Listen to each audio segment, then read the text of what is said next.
பிரியமானவர்களே, இயேசு கிறிஸ்துவின் நாமத்தில் உங்கள் எல்லாருக்கும் புத்தாண்டு நல்வாழ்த்துக்கள்.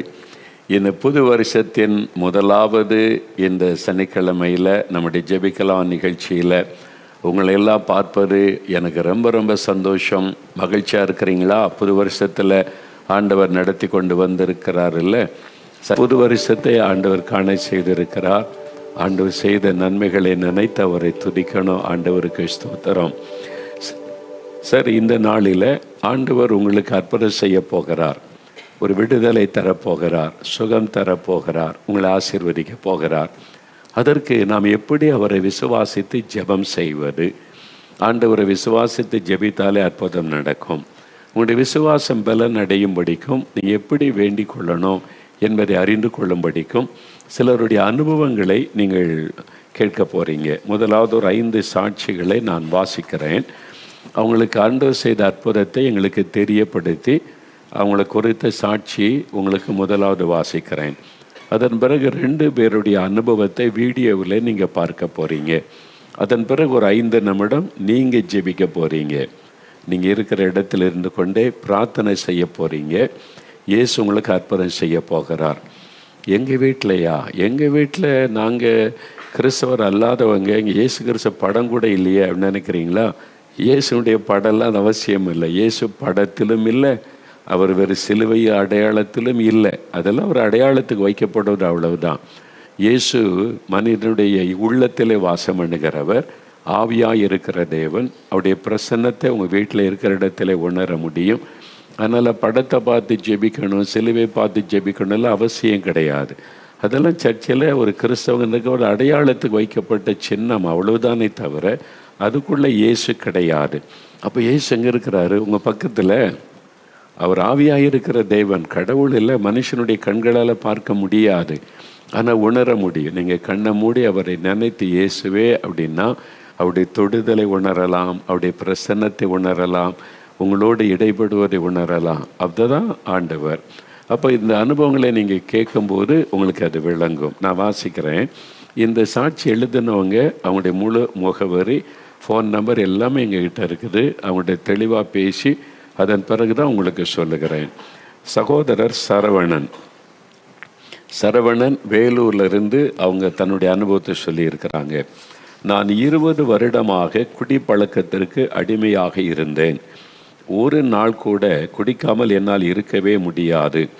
தினமும் குடித்துவிட்டு வந்து என் மனைவி மற்றும் பிள்ளைகளிடம் அதிகமாக சண்டையிடுவேன். இதனால் ஒரு நாள் கூட எங்கள் வீட்டில் நிம்மதியே இருக்காது. சில நேரங்களில் குடித்துவிட்டு கீழே விழுந்து கிடந்திருக்கிறேன். திடீரென்று ஒரு சில நாட்கள் வீட்டிற்கே வரமாட்டேன். என் குடும்பத்தின் மேல் சரியாக அக்கறை செலுத்த மாட்டேன். கட்டுமான வேலைகளை கான்ட்ராக்ட் எடுத்து 6 பேரை வைத்து தொழில் செய்து வந்தேன். ஆனால் குடி நிமித்தம் என் தொழிலை இழந்து கூலி வேலை செய்து வந்தேன். இப்படிப்பட்ட சூழ்நிலையில் கடந்த 2024 வருடம் பிப்ரவரி மாதம் 24 நாலுமாவடியில் உள்ள தேவனுடைய கூடாரத்தில் நடைபெற்ற திறப்பின் வாசல் ஜெபத்தில் நானும் என் மனைவியும் கலந்து கொண்டோம். ஜெப நேரத்தில் நீங்கள் அசுத்தாவியால் பாதிக்கப்பட்டவர்களின் விடுதலைக்காக ஜெபிக்கும்போது நானும் உங்களோடு இணைந்து மிகுந்த பாரத்தோடு இயேசுவிடம் ஜெபித்து கொண்டிருந்தேன். அப்பொழுது ஒரு கருத்த உருவம் என்னை விட்டு வெளியேறியதை நான் பார்த்தேன். அந்த நாளிலிருந்து குடிக்க வேண்டுமென்ற எண்ணம் என்னை விட்டு போய்விட்டது. நான் வீட்டிற்கு வந்த பின்னும் குடிக்க வேண்டுமென்ற எண்ணம் எனக்குள் வரவே இல்லை. கடந்த 10 மாதமாக நான் மது அருந்தவில்லை. இப்பொழுது எங்கள் வீட்டில் உள்ள அனைவருக்கும் மிகுந்த சந்தோஷம். நான் இழந்த தொழிலையும் இயேசு எனக்கு திரும்ப தந்துவிட்டார். ஒரே நாள் ஜெபத்தின் மூலம் 20 வருடமாக எனக்கு இருந்த குடிப்பழக்கத்திலிருந்து விடுதலை தந்த இயேசுவுக்கு நன்றி செலுத்துகிறேன். சரவணன் என்கிற ஒரு அருமையான சகோதரர். யோசித்து பாருங்க, 20 வருஷம் குடிப்பழக்கம். அதனால் குடும்பமே பாதிக்கப்பட்ட நிலைமை, தொழிலை இழந்த நிலைமை. இங்கே திறப்பின் வாசல் ஜெபத்தில் வந்து பங்கு பெற்ற போது அவர் ஜெபித்தார். இங்கே வந்து ஒரு 40,000-50,000 பேர் இருப்பாங்க. அவர் கூட்டத்துக்குள்ளே நின்று இயேசுவை நோக்கி கூப்பிட்டார். இயேசுவே என்பதாக அவர் கூப்பிட்டார். அவர் கூப்பிடும்போது இயேசுடைய வல்லமை தொட்டதுனால அவர் என்ன சொல்ல, ஒரு கருத்த உருவம் என்னை விட்டு வெளியேறியதை நான் பார்த்தேன். அது என்னது இந்த கருத்த உருவம்? அதான் பிசாசு, பேய், அசுத்த ஆவி, குடிக்க வைக்கிற ஆவி. அதுதான் அந்த மதுபானத்துக்கு ஒரு அடிமையாக்கி வைத்திருந்தது. வேதத்தில் சொல்லப்பட்டிருக்கிறது, சாத்தான் பாவத்துக்கு அடிமைப்படுத்துகிறவன். அந்த பொல்லாத ஆவி தான் அவரை குடிக்க வைத்து அடிமையாக்கி வேதனைப்படுத்தினது. இயேசுகிட்ட வந்தபோது இயேசுவனுக்கு விடுதலை கொடுத்தார். அந்த ஆவி வெளியேறி போன உடனே பாருங்க, குடிக்கணுன்ற எண்ணம் மாறிவிட்டது, சிந்தை மாறிவிட்டது. இன்னைக்கு 10 மாதத்துக்கு மேலே ஆகிறது, மதுபானமே தொடலை, லைஃபே சேஞ்ச் ஆயிட்டுல. இதுக்கு தான் இயேசு வந்தார், மனிதனை விடுதலையாக்கி வாழ வைப்பதற்கு. இன்னைக்கு உங்களுக்கு விடுதலை தேவை. மதுபானம் ஏதோ ஒரு போதை வஸ்துகள், ஏதோ ஒரு போதை பழக்கம், போதை மருந்து, போதை ஊசி, அல்லது செல்ஃபோனுக்கு அடிமை, சூதாட்டத்துக்கு அடிமை, இது மாதிரி இருக்கிறீங்களா? இயேசு எனக்கு விடுதலை கொடுங்க, இது எனக்கு விட முடியல. இன்னைக்கு இயேசு விடுதலை தருவார். சரியா? 2வது ஒரு சாட்சி பாருங்க. சகோதரி கிருஷ்ணவேணி மதுரையிலிருந்து அவங்க அனுபவத்தை சொல்லி இருக்கிறாங்க. சகோதரி கிருஷ்ணவேணி, நான் கடந்த 5 வருடங்களாக முதுகு வலியினால் மிகவும் கஷ்டப்பட்டேன். என்னால் கால் மடக்கி கீழே உட்காரவே முடியாது. நாற்காலியிலும் என்னால் அதிக நேரம் உட்கார முடியாது. அந்த அளவிற்கு வலி மிக அதிகமாக இருக்கும். வீட்டில் அதிக நேரம் நின்று கொண்டும் எந்த சமையல் வேலையும் செய்ய முடியாது. நான் படுத்தே தான் இருப்பேன். மருத்துவர்கள் அறுவை சிகிச்சை செய்ய வேண்டும் என்று கூறிவிட்டனர். நான் அனுதினமும் வலிக்காக மாத்திரை தான் போட்டு வந்தேன். இதனால் அனுதினமும் என் இருதயத்தில் ஒரு பயம் இருந்து கொண்டே இருந்தது. எனக்கு இந்த முதுகு வலி பிரச்சனை மாறவே இல்லை.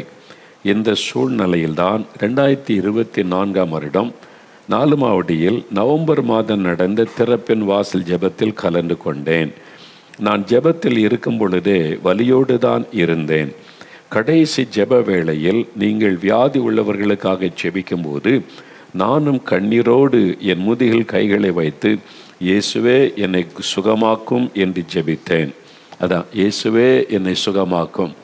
இயேசுன்ற பெயரை சொல்லி அவரை கூப்பிடுவது. அப்படி ஜெபித்தேன். நான் ஜெபித்து கொண்டிருக்கும் போதே திடீரென்று நீங்கள் கிருஷ்ணவேணி என்று என் பெயரை சொல்லி உன் இருதயத்தில் காணப்படும் பயத்தில் இருந்தும் சரீர நோயிலிருந்தும் இயேசு உன்னை விடுவிக்கிறார் என்று சொன்னீர்கள். நீங்கள் என் பெயரை சொல்லி ஜெபித்த உடனே எனக்குள் ஒரு பிரசன்னம் இறங்கியதை என்னால் உணர முடிந்தது. நான் வீட்டிற்குள் செல்லும்போது என் முதுகில் எந்த ஒரு வலியுமே வரவில்லை. அன்றிலிருந்து இன்று வரை எனக்கு எந்த பிரச்சனையும் இல்லை. இப்பொழுது எல்லா வேலைகளையும் செய்கிறேன், உட்காருகிறேன், நின்று வேலைகளையும் நன்றாக செய்கிறேன். முதுகில் வலிக்கான எந்த ஒரு அறிகுறியும் இல்லாத அளவிற்கு இயேசு எனக்கு பரிபூர்ண சுகத்தை கொடுத்துள்ளார். எல்லா மகிமையும் இயேசுக்கே உண்டாவதாக. இயேசு அற்புதம் செய்துகிற பார்க்கிறோம். பாருங்கள், அவனுடைய பயம், சரித்திருந்த வலி, அவங்க பேர், இதெல்லாம் எப்படி நடக்கிறது? மந்திரம் மாய ஒன்றுமே கிடையாது. மோகன்லாஸ் மந்திரவாதியும் கிடையாது, பூசாரியும் கிடையாது. உங்களை போல பாடுள்ள ஒரு மனிதன். அப்போ எப்படி இதெல்லாம் நடக்குதுன்னா, பரிசுத்த ஆவியானவர், பைபிளில் சொல்லியிருக்கல, பரிசுத்த ஆவியானுடைய வல்லம், அந்த அபிஷேகம் இறங்கும் பொழுது ஜனங்கள் என்னென்ன பிரச்சனையில் இருக்கிறான்னு வெளிப்படுத்தி ஜெபிக்க வைப்பார். அப்போ தெளிவாக அதை காண்பித்து ஜெபிக்கும் போது சில சமயத்தில் சிலர் இப்படி பாரத்தோடு ஜெபிக்கும் போது அவனுடைய பெயர்களை சொல்லி விடுதலையாவதை அறிவிப்பார். அவருக்கு எல்லாருடைய பேரும் தெரியும், எல்லாருடைய பிரச்சனையும் தெரியும். ஆனால் ஒரு சிலரை குறித்து ஆண்டவர் பேசி அவங்களுக்கு ஒரு விடுதலை கொடுத்து ஆண்டவர் தன்னுடைய வல்லமை வெளிப்படுத்தி காண்பிக்க. இயேசு வல்லமை உள்ள ஆண்டவர், எல்லாத்தையும் அறிந்த ஒரு ஆண்டவர்.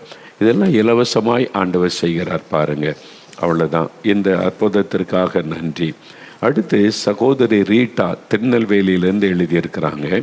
இவங்களுக்கு 9 வருஷமாக ஒரு பிரச்சனை இருந்திருக்கு. நீங்கள் பாருங்களேன், இயேசு எப்படி அற்புதம் செய்தாருன்னு. நான் கடந்த 9 வருடங்களாக ஸ்கின் அலர்ஜி பிரச்சனையினால் மிகவும் கஷ்டப்பட்டேன். என்னுடைய கை மற்றும் கால்களில் இந்த பிரச்சனை அதிகமாக இருந்தது. எப்பொழுதும் அரிப்பு எடுத்துக்கொண்டே இருக்கும், பயங்கரமாக காந்தலாக இருக்கும், வலியும் அதிகமாக இருக்கும். சாதாரண தண்ணீரில் கை வைத்தாலே அரிப்பு பிரச்சனை அதிகமாக இருக்கும். சுடு தண்ணீர் வைத்து தான் நான் குளிக்க முடியும். அசைவ உணவுகளை நான் சாப்பிடாமல் இருந்தேன். மருத்துவமனையில் சென்று மாத்திரை, களிம்பு என மருந்துகள் போட்டும் அரிப்பு சுகமாகவே இல்லை. இந்த சூழ்நிலையில்தான் நாலுமாவடி தேவனுடைய கூடாரத்தில் வியாழக்கிழமை தோறும் நடக்கும் அற்புத விடுதலை பிரார்த்தனையில் கடந்த செப்டம்பர் மாதத்தில் கலந்து கொண்டேன். அன்றைய தினத்தில் தேவ ஊழியர் ஒருவர் தேவ செய்தி கொடுத்த என்பதாக வியாதி உள்ளவர்களுக்காக ஜெபித்த போது நானும் என்னுடைய தலையில் கை வைத்து, இயேசுவே, என்னுடைய தோல் அலர்ஜி பிரச்சனையிலிருந்து சுகம் தாரும் என்று கண்ணீரோடு அழுது ஜெபித்தேன். பெரிய ஆச்சரியம், ஜெபித்த அன்றைய தினத்திலிருந்து என் சரீரத்தில் உள்ள புண்கள் எல்லாம் காய ஆரம்பித்தது. அரிப்பும் அதன் பின்பதாக வரவே இல்லை. முன்பதாக நான் சாப்பிடாமல் இருந்த எல்லா அசைவ உணவுகளையும் சாப்பிட்டு பார்த்தேன். திரும்பவும் எந்த ஒரு பிரச்சனையும் எனக்கு வரவே இல்லை. இயேசு எனக்கு பரிபூர்ண சுகத்தை கொடுத்துள்ளார். இயேசுக்கே மகிமை உண்டாவதாக. 9 வருஷமாக அந்த ஸ்கின் அலர்ஜி, அரிப்பு, அதென்னது அற்புத விடுதலை பிரார்த்தனை ஒவ்வொரு வியாழக்கிழமையும் நாலுமாவடி தேவனுடைய கூடாரத்தில் அற்புத விடுதலை பிரார்த்தனை நடைபெறும். ஒவ்வொரு வியாழக்கிழமையும் அது காலையில் ஒரு 11 மணிலேருந்து 2 மணி வரை நடைபெறும். இந்த ஜெபத்தில் பிசாசு பிடித்தவங்க, வியாதியஸ்தர்கள், பலதரப்பட்ட தேவையோடு வர்றவங்க, அற்புதம் எதிர்பார்த்து வர்றவங்களுக்காக செய்தி சொல்லி அவங்கள ஜெபத்தில் நடத்துவோம். எண்ணெய் பூசி அவங்களுடைய சுகத்துக்காகலாம் ஜெபம் ஏறெடுக்கப்படும். அதில் எல்லா நாளும் நான் இருக்க மாட்டேன். ஒவ்வொருத்தர் தெய்வ செய்தி கொடுப்பாங்க. யார் பேசினாலும் ஜெபித்தாலும் அற்புதம் செய்கிற ஒரு இயேசு தான். பார்த்திங்களா, எந்த ஊழியர்னே தெரியாது, அவங்க ஜெபிக்கும் போது அற்புதம் நடந்திருக்குது. அவங்களே தன் தலையில் கை வைத்து இயேசுவை நோக்கி ஜெபித்தாங்க. அன்றைக்கோடு 9 வருட வியாதி போய்விட்டது. பார்த்திங்களா, அற்புதமான சுகம் உங்களுக்கும் செய்வார். அதனால தானே இந்த அற்புதம்லாம் நடக்கிற மாதிரி 1 2 கிடையாது. இது மாதிரி ஆயிரக்கணக்கான அற்புதங்கள் இங்கே நடைபெறுகிறது. நீங்களும் இயேசுவிடம் அற்புதம் பெற்றுக்கொள்ளலாம். அடுத்து பெங்களூர்லேருந்து சகோதரி ஸ்டெல்லா அவர்கள், இவங்களுக்கு ஒரு அற்புதம் நடந்திருக்கிற பாருங்களேன். என்னுடைய மகனுக்கு இப்பொழுது 20 வயதாகிறது. அவன் 5 வருடமாக ஃபிட்ஸ் வியாதியால் பாதிக்கப்பட்டிருந்தான். 3 மாதத்திற்கு ஒரு முறை ஃபிட்ஸ் வந்துவிடும். எந்த நேரத்தில் வருமென்று தெரியாது. அதனால் அவனை தனியாக வெளியே அனுப்புவதற்கே நாங்கள் மிகவும் பயப்படுவோம். சில நேரம் பகலில் வரும், சில நேரம் இரவில் தூங்கி கொண்டிருக்கும் போது ஃபிட்ஸ் வந்துவிடும். இதனால் வீட்டில் உள்ள அனைவரும் தூங்காமல் விழித்து கொண்டிருப்போம். இப்படி 5 வருடமாக என் மகனுக்கு இருந்த ஃபிட்ஸ் வியாதியினால் என்னுடைய மகன் மட்டுமல்ல, எங்கள் முழு குடும்பமே மிகவும் சிரமப்பட்டு வந்தோம். இதற்காக மருத்துவமனைக்கு சென்று 5 வருடங்களாக சிகிச்சை பெற்று வந்தும் ஃபிட்ஸ் வருவது நிற்கவில்லை. இப்படிப்பட்ட சூழ்நிலையில் கடந்த 2021 வருடம் ஜூலை மாதத்தில் ஒரு நாள் ஜெபிக்கலாமாங்க நிகழ்ச்சியை, இதே மாதிரி டிவி நிகழ்ச்சியை பார்த்தேன். நீங்கள் வியாதியஸ்தர்களுக்காக ஜெபிக்க நேரத்தில் நானும் என்னுடைய மகனுக்காக மிகுந்த பாரத்தோடு ஜெபித்து கொண்டிருந்தேன். அந்த நேரத்தில் நீங்கள் என்னுடைய மகனின் பெயரை சொல்லி, உங்கள் மேல் தேவனுடைய வல்லமை இறங்கி வருகிறது, உங்களுடைய வியாதியிலிருந்து இயேசு இன்றைக்கு பூரண விடுதலை தருகிறார் என்று சொல்லி ஜெபம் செய்தீர்கள். பாருங்கள், டிவியிலேயே ஆண்டவர் பெயர் சொல்லி அந்த தம்பி குணமாக்கி இருக்கிறார். ஜெபித்த அந்த நாளில் இருந்து மறுபடியும் ஒரு நாள் கூட என் மகனுக்கு ஃபிட்ஸ் வரவில்லை. கடந்த 3 வருடமாக என்னுடைய மகன் நல்ல சுகத்தோடு இருக்கிறான். ஜெபத்தை கேட்டு என்னுடைய மகனை பெயர் சொல்லி அழைத்து 5 வருடமாக அவனுக்கு இருந்த ஃபிட்ஸ் வியாதியை நீக்கி பூரண விடுதலை தந்த இயேசுவுக்கு ஸ்தோத்திரம். பார்த்தீங்களா, இயேசு எவ்வளோ அற்புதமான ஆண்டவர். பார்த்தீங்களா, ஆண்டவர் நம்மை அறிந்திருக்கிற தேவன். உங்களை பற்றி, உங்களுடைய சூழ்நிலை எல்லாமே இயேசுவுக்கு தெரியும். நீங்கள் எங்கே இருந்தாலும் ஆண்டவர் உங்களை கவனித்து கொண்டிருக்கிறார். நீங்கள் இயேசுக்கு தூரமானவர்கள் அல்ல. அற்புதம் பெறுவதற்கு நீங்கள் எங்கேயும் உங்களை வருத்தி கொள்ளணும், பிரயாணப்பட தேவையில்லை. இப்போ வீட்டில் இருந்து நீங்கள் ஜெபிக்கும் போதே உங்களுக்கு அற்புதம் நடக்கும். கடைசியாக ஒரு சாட்சி பாருங்கள். சகோதரர் ஸ்டாலின், சேலத்திலிருந்து, நான் 10 வருடங்களாக இருதய பிரச்சனையால் மிகவும் அவதிப்பட்டு வந்தேன். ஆன்ஜியோ செய்த பின்பதாக மருத்துவர்கள் இருதய அடைப்பை சரி செய்ய அறுவை சிகிச்சை செய்ய வேண்டும் என்று கூறினர். நான் பயந்து அதற்கு இணங்கவில்லை. மாத்திரை மட்டும் சாப்பிட்டு வந்தேன். இந்த சூழலில் கடந்த 5 வருடங்களாக மூச்சு விடுதல் பிரச்சனை எனக்கு இருந்து வந்தது. நான் பகலிலும் இரவிலும் என்ன சாப்பிட்டாலும் உடனே என்னால் சரியாக மூச்சு விட முடியாது. உடனே வாந்தி ஏற்பட்டுவிடும். ஒவ்வொரு நாளும் நரக வேதனையில் நான் வாழ்ந்து வந்தேன். எவ்வளோ கஷ்டம் இல்லை? இருதய பாதிப்பு, ஆனால் பயம் ஆப்ரேஷன் பண்ணுறதுக்கு. ஆனால் 5 வருஷமாக இந்த பிரச்சனை, வாந்தி கஷ்டம். இரவிலும் என்னால் சரியாக தூங்கவே முடியாது. இந்த சூழ்நிலையில் 2024 வருடம் ஜூலை மாதத்தில் அற்புத பெருவிழா நேரலை நிகழ்ச்சியை நான் பார்த்து கொண்டிருந்தேன். அப்பொழுது ஜெப வேளையில் இருதய பிரச்சனை உள்ளவர்களுக்காக நீங்கள் ஜெபிக்கும்போது நானும் என்னுடைய இருதயத்தில் கைகளை வைத்து இயேசுவே என்னை சுகமாக்கும் என்று சொல்லி என் பாவத்தை எல்லாம் அறிக்கையிட்டு ஜெபித்தேன். இயேசுவே என்னை குணமாக்கும் என்று சொல்லி என் பாவத்தை எல்லாம் அறிக்கையிட்டு ஜெபித்தேன். அந்த நேரமே எனக்குள் ஒரு தேவ பிரசன்னம் இறங்கி என் உடம்பெல்லாம் குளிர்ந்தது. அந்த நாளிலிருந்து இருதய பிரச்சனைக்கு சாப்பிட்டு வந்த மாத்திரையை விசுவாசத்தோடு நிறுத்திவிட்டேன். ஒரு பிரசன்னம், தேவனுடைய தொடுதலை உணர்ந்தாங்க. ஆண்டவர் தொட்டுட்டார், சுகமாயிட்டேன், இனி மாத்திரை தேவையில்லைன்னு எல்லாத்தையும் நிறுத்திட்டாங்க. பெரிய ஆச்சரியம், மூச்சு திணறல் பிரச்சனை அதன் பின்பதாக எனக்கு வரவே இல்லை. 5 வருஷமாக இருந்தது, மாற்றம் நல்ல தெரிவிடாது. நான் கறி, மீன், முட்டை எல்லாவற்றையும் சாப்பிட்டு பார்த்தேன். அந்த மூச்சு திணறல் பிரச்சனை அதன் பின்பதாக வரவே இல்லை. திரும்பவும் மருத்துவரிடம் சென்று பரிசோதித்த போது, இனிமேல் மாத்திரை எடுக்க வேண்டாம், உங்கள் இருதயம் நன்றாக இருக்கிறது, எந்த பிரச்சனையும் இல்லை என்று கூறி மருத்துவர்கள் ஆச்சரியப்பட்டனர். ஏன்னா நம்ம முதல்ல செக் பண்ண அடைப்பு இருந்தது, ஆப்ரேஷன் பண்ண இருந்தோம், ஒன்றுமே இல்லை, எல்லாம் மாறிட்டு இப்பொழுது நான் எல்லா வேலைகளையும் செய்கிறேன், நன்றாக தூங்குகிறேன், சாப்பிடக்கூடாது என்றிருந்த எல்லா உணவுகளையும் நன்றாக சாப்பிடுகிறேன். இயேசு எனக்கு பூரண சுகத்தை கொடுத்துள்ளார், அவருக்கே மகிமை. இயேசுவோட அற்புதம் பெறுவது ரொம்ப சுலபம், கஷ்டமே கிடையாது. நீ காசு கொண்டு வா, தட்சணை கொண்டு வா, நடந்து வா, இதை சுமந்து கொண்டு வா, இங்கே வா, அங்கே வா, ஒன்றுமே கிடையாதுங்க. இருக்கிற இடத்துல விசுவாசிக்கணும், அவ்வளோதான். ரொம்ப சிம்பிள். இயேசுவோட அற்புதம் பெறுவது கஷ்டமே கிடையாது. இயேசு உயிரோடு இருக்கிறார், எனக்காக சிலுவையில் மரித்து உயிர்த்தெழுந்தார், எனக்கு அவர் அற்புதம் செய்வார், நான் விசுவாசிக்கிறேன்னு இருதயத்தில் அவரை விசுவாசித்து அவரை நினைத்து இயேசுவே என்னை குணமாக்கும், இயேசுவின் நாமத்தில் எனக்கு சுகம் உண்டாகட்டும், இயேசுவின் நாமத்தில் என் குழந்தைக்கு கணவருக்கு சுகம் உண்டாகட்டும், அவ்வளோதான். சிம்பிள் ப்ரேயர், ஒரு பிரார்த்தனை, அதில் அற்புதம் நடக்கும். இவ்வளவு அற்புதம், ஆயிரக்கணக்கான அற்புதங்கள் இப்படி தான் நடந்திருக்கிறது. அவங்க ஒன்று காணிக்க கொடுத்தோ, அதுக்கு நீ அப்படியே உட்கார்ந்தோ அல்லது உருண்டு பரண்டோ ஒன்றும் கிடையாது. சிம்பிள் ஃபெய்த், அதெல்லாம் அவர் செஞ்சு முடிச்சிட்டார். நீ ஆண்டு சொல், நீ ஏன் உருண்டு பரண்டு கஷ்டப்படணும் மகனே மகளே, அதெல்லாம் நான் சிலுவையில் பட்டு உனக்காக பரிகாரத்தை உண்டாக்கிட்டேன். நான் சிலுவை சுமந்து அடிப்பட்டு காலில் செருப்பு இல்லாமல் ரத்தம் வடிய வடிய உனக்காக சிலுவையில் மறித்து நான் பரிகாரத்தை செஞ்சு முடிச்சிட்டேன். இனி நீ உன்னை வருத்தி கொள்ள வேண்டாம், விசுவாசம் மட்டும் போதும். விசுவாசத்தை ஜெபித்த அற்புதம். பார்த்தீங்களா, இதுதான் இயேசு கிறிஸ்து செய்யும். ஆனால் மனுஷனுடைய இயல்பு என்னென்னா, இலவசமாக கிடைச்சா அது இல்லை, ஏதாவது செஞ்சால் தான் நம்ம நன்மை பெற முடியும் இப்படின்றதெல்லாம் கொண்டு வந்துட்டாங்க. அந்த காலத்துலேருந்து அந்த பழக்கத்தில் அந்த தவறான நம்பிக்கையினால் அப்படியே நம்ம கஷ்டப்பட்டு ஏதாவது பண்ணால் தான் கடவுள் நன்மை செய்வார் அப்படிலாம் கிடையாது. அவர் பண்ணி முடிச்சிட்டார், நம்ம விசுவாசித்தால் மட்டும் போதும், அவ்வளோதான். நம்ம இப்படி தானே இந்த மக்கள்லாம் அற்புதம் பெற்றாங்க. நீங்கள் செலவே இல்லாமல் உங்களை வருத்தி கொள்ளாமல் விசுவாசத்தினால இயேசுவுடன் அற்புதம் பெற முடியும், அவ்வளோதான். ஏன்னா அவர் எங்கும் வியாபித்திருக்கிறார். அவரை தேடி நீங்கள் 4 மாடிக்கு வர வேண்டிய அவசியம் இல்லை. அவர் உங்கள் வீட்டில் இருக்கிறாரே, உங்கள் பக்கத்தில் இருக்கிறாரே, எங்கும் இருக்கிறவர் அவர். அவருக்கு புண்ணிய ஸ்தலம்னு ஒன்று கிடையவே கிடையாது. அதனால் இங்கே கூடி ஜெபிக்கும் போது அவருடைய பிரசன்னம் இறங்க அற்புதம் செய்த, அவ்வளவுதான்.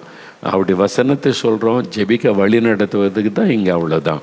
மற்றபடி இது ஒரு புண்ணிய ஸ்தலம்லாம் கிடையாது. நீங்கள் வந்துட்டால் எல்லா பாவம் தீந்துரும், சாபம் போயிடும் அப்படிங்கிற. இயேசு இடத்துல வரணும், அவ்வளோதான். இயேசுவை விசுவாசிக்கணும். உங்கள் வீட்டுக்கு இயேசு வரணும், அதை தான் நாங்கள் சொல்லுகிறோம்.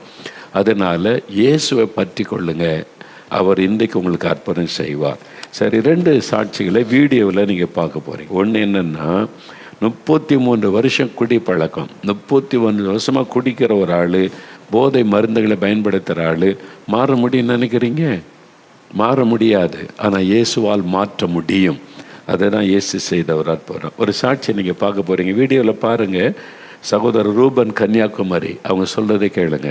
அற்புதமான ஆண்டவர் பார்த்தீங்களா, 33 வருஷம் குடிப்பழக்கம், ஹான்ஸ் அந்த போதை கொடுக்கறதெல்லாம், சிகரெட், எல்லாத்துலேருந்து விடுதலை, பாவத்திலேருந்து விடுதலையாக்கிற ஒரே ஒரு ஆண்டவர் இயேசு கிறிஸ்து மாத்திரம்தான். பாவ மன்னிப்புக்கு நிறைய பரிகாரம் சொல்லுவாங்க. இங்கே இப்போ இதை பண்ணால் பாவம் மன்னிச்சிரும், இங்கே இப்போ இதில் மூழ்கினா பாவம் மன்னிக்கப்பட்டோம், இந்த பரிகாரம் செய்யுங்க என்ன. ஆனால் விடுதலை யார் தர முடியும்? இதுக்கு பல காரியம் சொல்லலாம். அதெல்லாம் நம்பிக்கை, மத நம்பிக்கைன்னு சொல்லுவாங்க. சரி, ஆனால் குடிகாரனை விட முடியலையே. இவ்வளவு நாள் தன்னை சாப்பிடாம உறுத்தி நடந்து எல்லாம் பண்ணாலும் ஒரு பீடி சிகரெட்டை விட முடியலையே, மாற்ற முடியலல்ல. அப்போது இது விடுதலை கொடுக்கிற ஒரு ஆண்டவர் இருக்கிறார். அவர் தான் இயேசு. அவர் தான் விடுதலை தர முடியும். மனிதனுடைய பாவத்துக்காக சிலுவையிலே மரித்து ரத்த சிந்தி பரிகாரத்தை உண்டாக்கினவர் தான் பாவத்திலிருந்து மனிதனை விடுதலையாக்க முடியும். நீங்கள் அவரை, இயேசுவே எனக்கு விடுதலை கொடுங்க, என் பாவத்தை மன்னிச்சிருக்கன்னு ஜெபிச்சு பாருங்கள், இன்றைக்கி உங்களுக்கு விடுதலை. இந்த சகோதரர் கொடுத்தார்ல, இன்னொரு சாட்சி கூட வீடியோவில் பார்க்க போகிறீங்க. சகோதரி சுதா, கருங்கல், கன்னியாகுமரி மாவட்டத்தில் கருங்கல். இவங்களுக்கு 6 வருஷமாக ஒரு பிரச்சனை இருந்தது. இது வந்து நம்ம முடக்கவாதம்னு சொல்லுவாங்கள்ல, அது ரொம்ப கடினமான கொடூரமான, அதாவது பாதிக்கக்கூடிய ஒரு வியாதி. அதுலேருந்து கூட விடுதலை கிடைக்குமா? அவங்களே சொல்கிறாங்க, கேளுங்க.